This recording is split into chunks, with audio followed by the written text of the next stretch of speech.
hear from Sarita Gupta, who is the Executive Director of Jobs with Justice, a labor community coalition with broad reach across the country, organizing demonstrations today, tax day, which she's about to talk to us about. Sarita's last, not because she's least important, but because we needed to locate her next to the door in case she has to run out for emergency needs.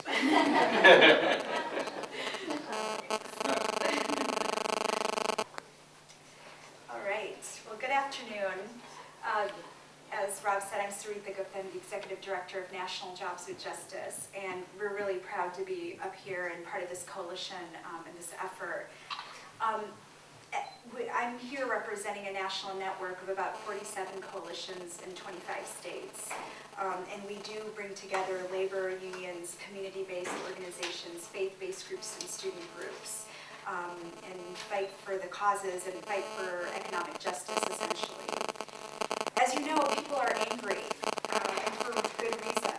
For 30 years, corporate CEOs and Wall Street speculators have really put the squeeze on workers and communities with globalization, privatization, and union busting. For a generation, they've used their rising profits to lobby Congress for tax breaks for the rich, banking deregulation, and cuts to consumer protections.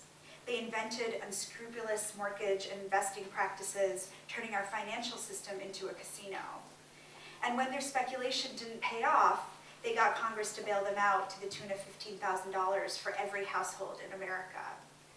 Even after the bailout, they failed to extend credit to businesses, failed to renegotiate mortgages, continued to pay lavish salaries and bonuses, and spent millions lobbying against financial reform, fair taxes, and recovery for the rest of us.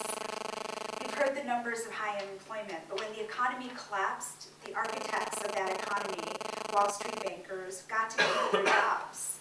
Most of them continue collecting bonuses, even as the breadlines grow outside of their windows. And now the banking industry cries foul when American people want to hold them accountable.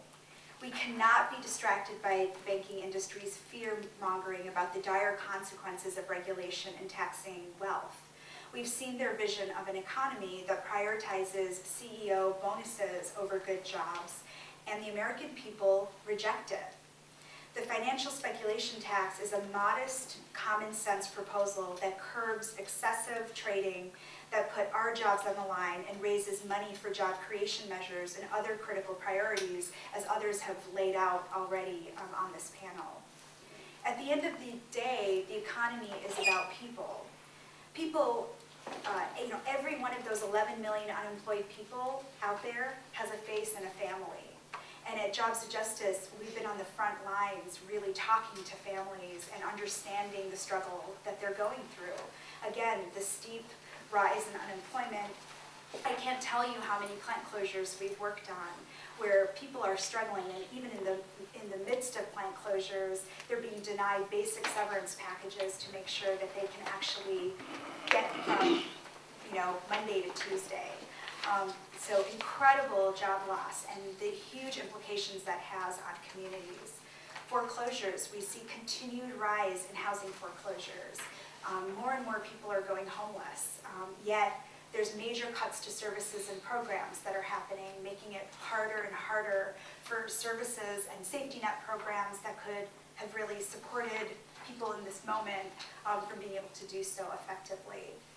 And then we know there's a crisis within the crisis in our economy. There are tremendous numbers of people, domestic workers, day laborers, and others who are part of an underground economy in this country who are suffering even more. Most day laborers today are actually homeless, right? There's many, many day laborers who are homeless. These are people who are working hard, they're getting paid little, or in some cases aren't finding jobs, but it means they're losing housing. So those are numbers that are hard to capture. And so all of this to say, there is a crisis, there's a crisis within the crisis, and we need to address them. And as we've heard, the policies set here have implications well beyond our borders, as many of my colleagues have talked about.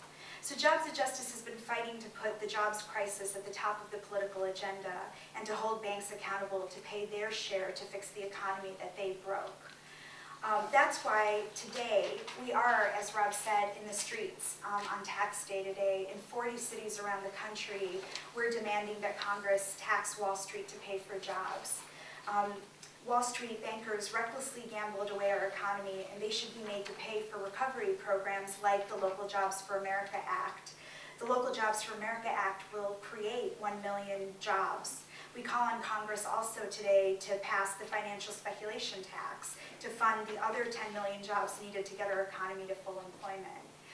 Across the country, people are in front of post offices, they're in front of banks today, and in fact meeting with members of Congress in delegations to make these demands, but to make it clear and to make people's voices heard in this debate and discussion that we find ourselves in.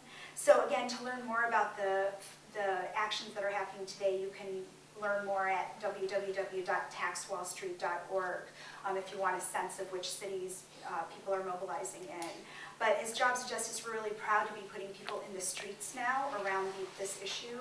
You know, when people talk about financial speculation tax, it's not exactly the sexiest issue to mobilize people on.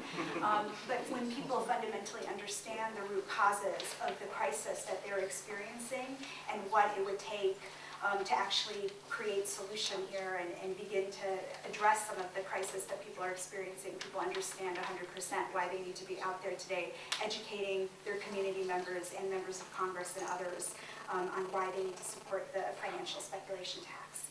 Thank you.